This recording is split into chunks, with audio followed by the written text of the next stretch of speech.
بسم اللہ الرحمن الرحیم۔ دوستو السلام علیکم۔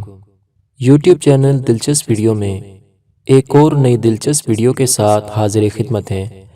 آج کی ہماری ویڈیو ان دوستوں کے لیے ہے جو بھوک نہ لگنے کی شکایت کرتے ہیں۔ تو دوستو آج کی اس ویڈیو میں ہم آپ کو بتائیں گے کہ بھوک نہ لگتی ہو تو اس کا دیسی علاج کیا ہے۔ اس ویڈیو میں کچھ دیسی علاج اور دیسی ٹوٹکے بیان کیے جائیں گے اور ساتھ ہی ساتھ کچھ روحانی علاج بھی بیان کیے جائیں گے۔ تو میری گزارش ہے ان دوستوں کے لیے جو یہ جاننا چاہتے ہیں کہ بھوک نہ لگتی ہو تو اس کا علاج کیسے کیا جائے، تو وہ اس ویڈیو کو مکمل آخر تک سنیں۔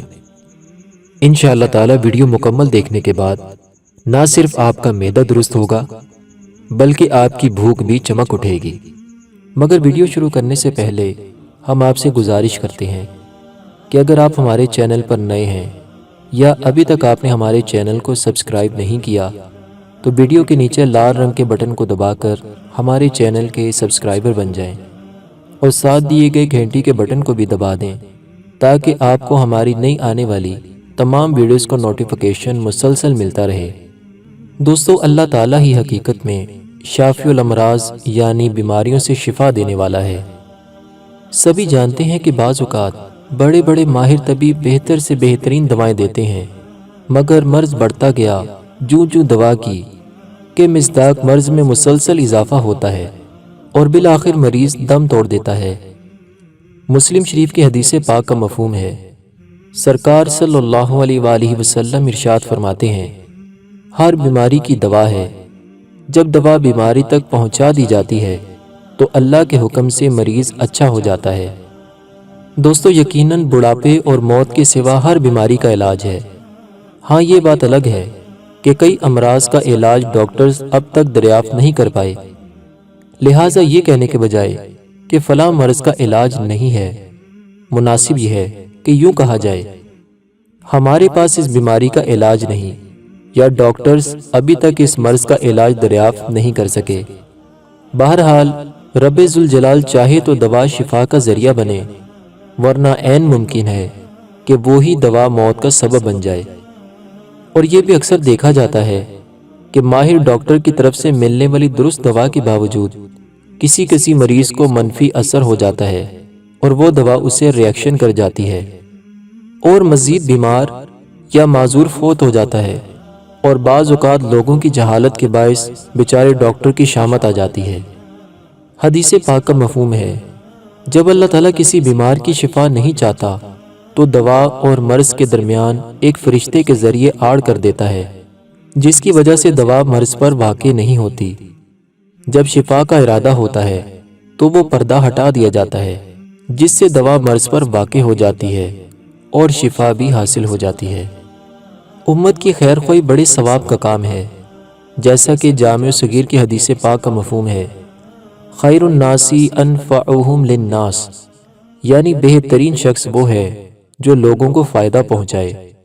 اسی طرح مسلم شریف کی حدیث پاک کا مفہوم ہے، حضور صلی اللہ علیہ وآلہ وسلم ارشاد فرماتے ہیں، جو کوئی تم میں سے اپنے بھائی کو نفع پہنچا سکتا ہو تو اسے نفع پہنچانا چاہیے۔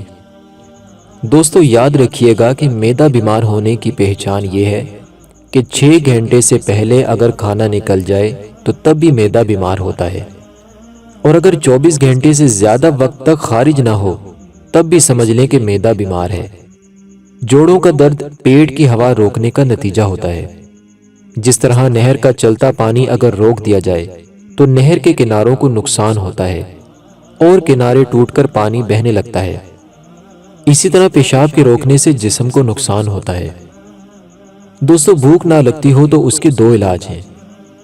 بھوک بہت کم لگتی ہو، کھانا جلد ہضم نہ ہوتا ہو، کھانے کو جی نہ چاہتا ہو تو سنگترے کی کاشوں پر باریک پیسی ہوئی سونٹ یعنی سوکھی ہوئی ادرک اور کالا نمک چھڑک کر کھا لیا کریں۔ انشاءاللہ تعالی 7 دن تک یہ کھانے سے بھوک پہلے کے مقابلے میں بڑھ جائے گی۔ دوسرا علاج یہ ہے کہ ادرک کاٹ کر چھوٹی چھوٹی ٹکڑیاں بنا لیں اور اس پر نمک چھڑک کر 1 یا 2 گرام کھا لیں۔ انشاءاللہ تعالی چمک کر بھوک لگے گی، گیس خارج ہوگی اور قبض بھی دور ہو جائے گی۔ دوستو بد ہضمی کے روحانی علاج یہ ہیں کہ جس شخص کو بدہضمی کی شکایت ہو وہ ان 2 آیت کریمہ کو پڑھ کر اپنے ہاتھ پر دم کر کے اسے پیٹ پر پھیرے اور کھانے وغیرہ پر دم کر کے کھانا کھایا کرے۔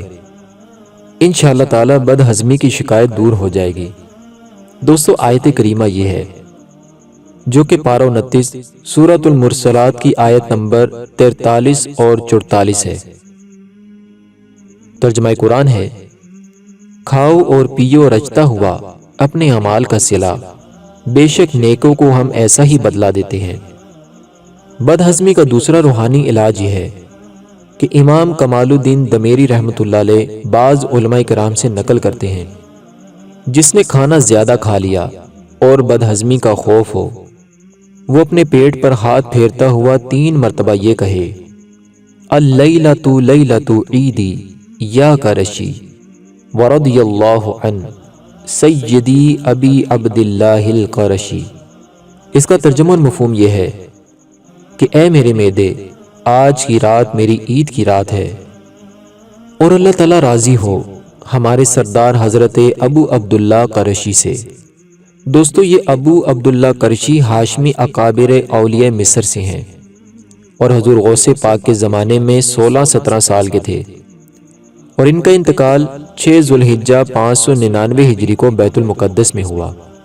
دوستو یہ دعا رات کے وقت پڑھنے کی ہے، اور اگر دن کا وقت ہو تو اللیلۃ لیلۃ عیدی کی جگہ الیوم یوم عیدی کہنا ہے۔ دوستو گیس اور بدہضمی کا ایک دیسی علاج بھی سن لیں۔ اگر پیٹ میں ہوا بھر جاتی ہو، اب پھارا یعنی ہوا کے سبب پیٹ پھول جاتا ہو، تو پسی ہوئی خالص ہلدی 10 رتی یعنی 1 گرام سے معمولی زائد لے لیں، اور نمک 10 رتی یعنی 1 گرام سے معمولی زائد گرم پانی سے استعمال کریں۔ انشاءاللہ تعالی ہوا خارج ہو کر پیٹ ہلکا ہوگا۔ کئی روز تک استعمال کرنے سے بدہضمی بھی انشاءاللہ دور ہو جائے گی۔ اگر آپ کو یہ ویڈیو پسند آئی ہے تو اس ویڈیو کو آگے شیئر کریں۔ اگر آپ بیمار ہیں تو خود بھی اس سے علاج کریں، اور صدقہ جاریہ سمجھ کر دوسرے مسلمانوں تک بھی اس علاج کو پہنچانے کی کوشش فرمائیں۔ آپ کو ہماری یہ ویڈیو کیسی لگی؟ کمنٹ باکس میں اپنی رائے کا اظہار ضرور فرمائیے گا۔ فی امان اللہ۔ دوستو اگر آپ کو ہماری یہ ویڈیو پسند آئی ہے تو اس ویڈیو کو لائک اور شیئر کریں۔ اگر آپ نے ابھی تک ہمارے چینل کو سبسکرائب نہیں کیا تو ہمارے چینل کو سبسکرائب کریں۔ اپنا بہت سا خیال رکھیے گا۔ فی امان اللہ۔